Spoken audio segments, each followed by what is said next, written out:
Isang ministro ng Iglesia ni Cristo sa Northern California sa Amerika ang tumangging basahin ng sirkular kaugnay sa pagtitiwalag sa ina ni Ka Eduardo Manalo na si Ka Tenny, Ka Angel at dating ministrong si Ka Isaias Samson Jr. Mabilis kumalat sa social media ang in-upload ng anonymous YouTube user sa cellphone video na kinunan sa loob ng pagsamba. Sinabi ni Kayabyab na hindi niya kayang basahin ng sirkular. Sa halip, bababa na lamang daw siya mula sa pagkaministro. Nagulat ang mga sumasamba at maririnig ang iyakan sa kapulungan.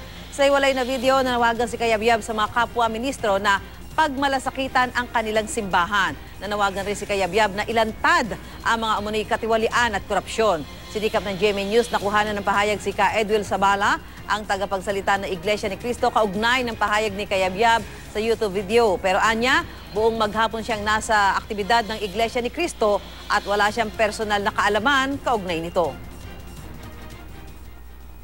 Mga kapatid, lalo na po ang mga kapwa kong ministro. Mga kapatid, alam naman natin ang totoo. Ilantad po natin ang mga katiwalian, ang mga corruption na nagaganap upang makapagbago ang dapat na magbago at maibalik natin ang iglesia sa kalagayang malinis at maayos.